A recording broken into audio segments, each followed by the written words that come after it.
بسم اللہ الرحمن الرحیم۔ اے ابو بکر رضی اللہ تعالیٰ عنہ، آپ کے ساتھی پکڑے گئے۔ جب کسی نے آپ رضی اللہ تعالیٰ عنہ کو یہ خبر دی کہ اے ابو بکر رضی اللہ تعالیٰ عنہ، آپ کے ساتھی کو مشرکین نے پکڑ لیا ہے، آپ برہنہ سر دوڑتے ہوئے بیت اللہ شریف پہنچے تو دیکھا کہ مشرکین نے رسول اللہ صلی اللہ علیہ وآلہ وسلم کو ایک جگہ پر گرایا ہوا ہے اور آپ پر ٹوٹ پڑے ہیں، اور حضور صلی اللہ علیہ وآلہ وسلم کو کہہ رہے ہیں تو وہی شخص ہے جس نے کئی معبودوں کو ایک ہی معبود بنا دیا ہے۔ تو حضرت ابو بکر رضی اللہ تعالیٰ عنہ نے اپنی جان کی بازی لگائی، کسی کو دھکا دیا اور کسی کو مارا، اور پھر فرمایا تمہارا ستیہ ناش ہو، کیا تم ایک ایسے شخص کو قتل کرنا چاہتے ہو جو کہتا ہے میرا رب اللہ ہے، اور وہ تمہارے پاس تمہارے پروردگار کی طرف سے واضح دلائل بھی لے کر آیا ہے۔ حضرت علی کرم اللہ وجہ فرماتے ہیں کیا تم مجھے جواب نہیں دو گے؟ خدا کی قسم، ابو بکر رضی اللہ تعالیٰ عنہ کا ایک لمحہ آل فرعون کے مومن جیسے شخص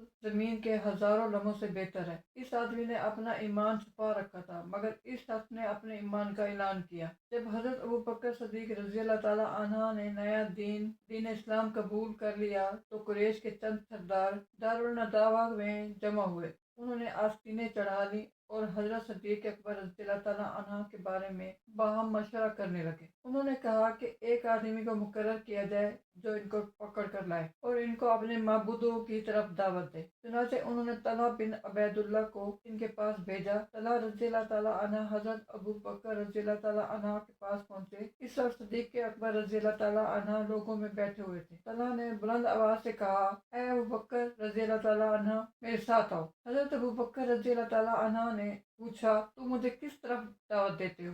لات و عزا کی عبادت کی طرف دعوت دیتا ہوں۔ حضرت ابو بکر رضی اللہ تعالیٰ عنہ نے فرمایا کون لات؟ طلحہ نے کہا اللہ کی بیٹیاں۔ حضرت ابو بکر رضی اللہ تعالیٰ عنہ نے فرمایا تو پھر ان کی ماں کون ہے؟ یہ سن کر طلحہ خاموش ہو گئے، کوئی بات زبان سے نہیں نکالی۔ حضرت ابو بکر رضی اللہ تعالیٰ عنہ طلحہ کے ساتھیوں کی طرف ملتفت ہوئے اور فرمایا اپنے ساتھی کو جواب دو۔ وہ بھی خاموش رہے، انہوں نے جواب نہیں دیا۔ طلحہ اپنے ساتھیوں کی طرف کافی دیر تک دیکھتے رہے کہ وہ خوفناک قسم کی خاموشی میں غرق ہیں، تو دوبارہ کہنے لگے اے ابو بکر رضی اللہ تعالیٰ عنہ اٹھو، میں گواہی دیتا ہوں کہ اللہ کے سوا کوئی معبود نہیں، اور گواہی دیتا ہوں کہ محمد صلی اللہ علیہ وآلہ وسلم اللہ کے رسول ہیں۔ یہ سن کر حضرت ابو بکر رضی اللہ تعالیٰ عنہ نے ان کا ہاتھ پکڑا اور انہیں رسول اللہ صلی اللہ علیہ وآلہ وسلم کے پاس لے گئے۔ صبح کی روشنی چار سو پھیلی، اندھیرا ختم ہوا اور حضرت ابو بکر صدیق رضی اللہ تعالیٰ عنہ اپنا سامان جمع کرنے لگے اور زاد راہ تیار کرنے لگے۔ سفر کی تیاری کرنے کے بعد اپنا اسلحہ لیا اور روانہ ہو گئے، اپنے دل میں جذبات ایمان کو لیتے ہوئے مکہ سے جدا ہوئے اور ایمان سے معمور دل کو لے کر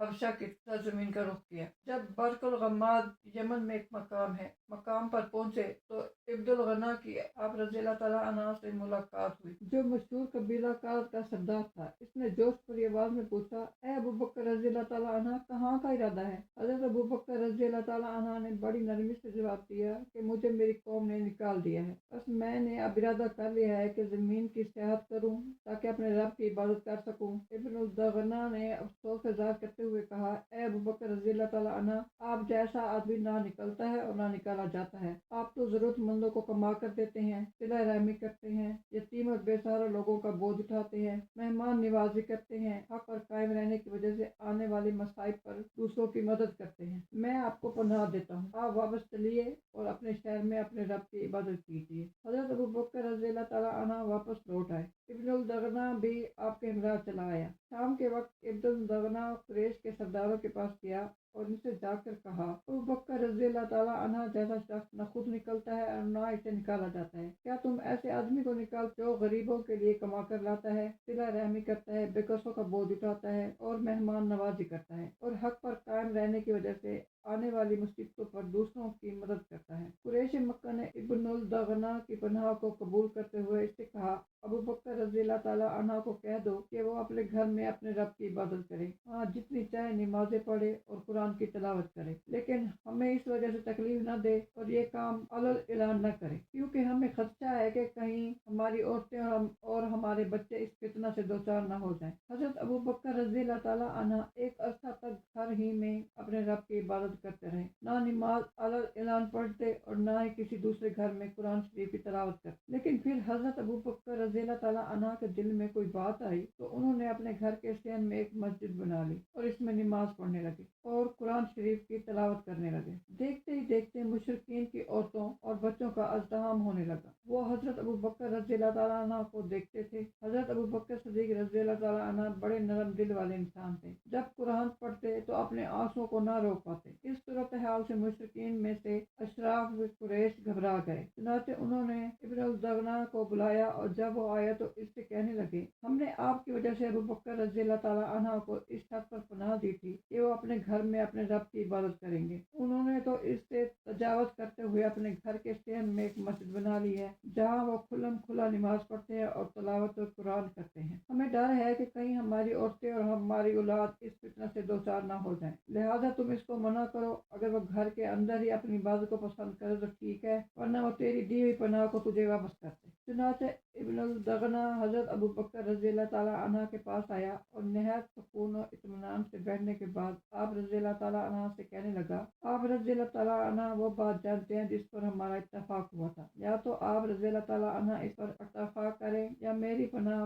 مجھے واپس لوٹا دیں، کیونکہ میں یہ بات پسند نہیں کرتا کہ عرب کے لوگ سنیں کہ میں نے ایک آدمی سے پناہ کا معاہدہ کیا تھا جسے میں نے توڑ دیا۔ حضرت ابو بکر صدیق رضی اللہ تعالیٰ عنہ نے نہایت مضبوط دل سے اس کو جواب دیا کہ میں تیری پناہ تجھے واپس کرتا ہوں اور اللہ عز و جل کی پناہ پر راضی و خوش ہوں۔ حضور اکرم صلی اللہ علیہ وآلہ وسلم کے اصحاب رضی اللہ تعالیٰ عنہ کے لیے گھر تنگ پڑ گیا۔ ان کی تعداد 38 کے قریب تھی۔ حضرت ابو بکر رضی اللہ تعالیٰ عنہ کو فکر لاحق ہوئی کلمہ حق اور نئے دین اسلام کا برملا اظہار ہو، چنانچہ آپ رضی اللہ تعالیٰ عنہ حضور صلی اللہ علیہ وآلہ وسلم کے قریب ہوئے اور آپ صلی اللہ علیہ وآلہ وسلم سے اعلان حق اور بیت اللہ جانے کا اصرار کرنے لگے تو آپ صلی اللہ علیہ وآلہ وسلم نے فرمایا، اے ابو بکر رضی اللہ تعالیٰ عنہ، ہماری تعداد کم ہے، لیکن حضرت ابو بکر رضی اللہ تعالیٰ عنہ برابر اصرار کرتے رہے، حتیٰ کہ رسول کریم صلی اللہ علیہ وآلہ وسلم بعد تشریف لائے۔ تمام مسلمان بھی مسجد کے طرف میں چلنے لگے اور ہر آدمی اپنے قبیلہ و خاندان کے ساتھ مسجد میں داخل ہو گیا۔ پھر حضرت ابو بکر رضی اللہ تعالیٰ عنہ لوگوں کے درمیان خطاب کرنے کے لیے کھڑے ہوئے۔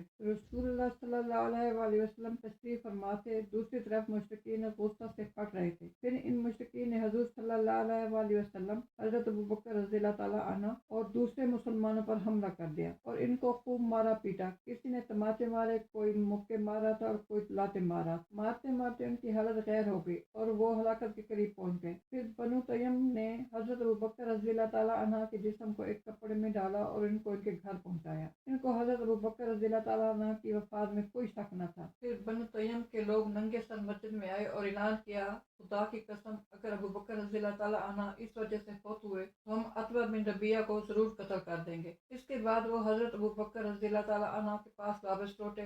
ابو قحافہ والد صدیق اکبر رضی اللہ تعالیٰ عنہ اور بنو تیم کے لوگ حضرت ابو بکر رضی اللہ تعالیٰ عنہ سے باتیں کرنے لگے، مگر ان کو کوئی ہوش نہ تھا، کوئی جواب نہیں دے رہے تھے۔ شام تک انہوں نے اپنے ہونٹ بھی نہیں ہلائے۔ پھر ہوش آنے کے بعد پہلی بات جو ان کے منہ سے نکلی وہ یہ تھی کہ رسول کریم صلی اللہ علیہ وآلہ وسلم کا کیا حال ہے۔ بنو تیم کو حضرت ابو بکر رضی اللہ تعالیٰ عنہ کی اس بات پر غصہ آیا۔ پھر انہوں نے ان کی والدہ سے کہا، دیکھو اس کو کچھ کھلا دو یا کچھ پانی پلا دو۔ اس کے بعد وہ حضرت ابو بکر رضی اللہ تعالیٰ عنہ کے اس فعل پر تعجب کا اظہار کرتے ہوئے واپس لوٹ گئے۔ لیکن حضرت ابو بکر صدیق رضی اللہ تعالیٰ عنہ یہی پوچھتے تھے کہ حضرت صلی اللہ علیہ وآلہ وسلم کا کیا حال ہے۔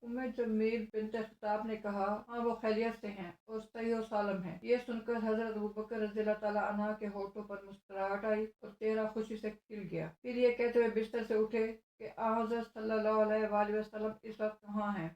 جمیل نے کہا، وہ اس وقت دار ابن ابی ارقم میں ہیں۔ یہ سن کر حضرت ابو بکر رضی اللہ تعالیٰ عنہ نے کہا، اللہ کی قسم، جب تک میں رسول اللہ صلی اللہ علیہ وآلہ وسلم کی خدمت میں حاضر نہیں ہو جاؤں گا نہ کچھ کھاؤں گا اور نہ کچھ پیوں گا۔ پھر حضرت ابو بکر رضی اللہ تعالیٰ عنہ جلدی سے حضرت صلی اللہ علیہ وآلہ وسلم کے پاس جانے لگے، لیکن جب تکلیف کی شدت کی وجہ سے طاقت نہ ہوئی تو اپنی والدہ جمیل کا سہارا لیے دار ابن ابی ارقم میں رسول کریم صلی اللہ علیہ وآلہ وسلم کے پاس پہنچ گئے۔ جب حضور صلی اللہ علیہ وسلم نے حضرت ابو بکر رضی اللہ تعالیٰ عنہ کو دیکھا تو آپ رضی اللہ تعالیٰ عنہ پر جھک گئے اور ان کو چومنے لگے۔ دوسرے مسلمان بھی آپ رضی اللہ تعالیٰ عنہ پر جھک گئے۔ یہ حالت دیکھ کر رسول اللہ صلی اللہ علیہ وسلم پر رقت طاری ہو گئی۔ پھر حضرت ابو بکر رضی اللہ تعالیٰ عنہ نے عرض کیا، یا رسول اللہ، میرے ماں باپ آپ صلی اللہ علیہ وسلم پر قربان ہوں، اب مجھے کوئی تکلیف نہیں سوائے اس کے جو اس خبیث عتبہ نے میرے منہ پر مارا تھا۔ یہ میری والدہ ہیں، اپنے بیٹے پر بڑی مہربان ہے، اور آپ صلی اللہ علیہ وسلم کی ذات بڑی بابرکت ہے۔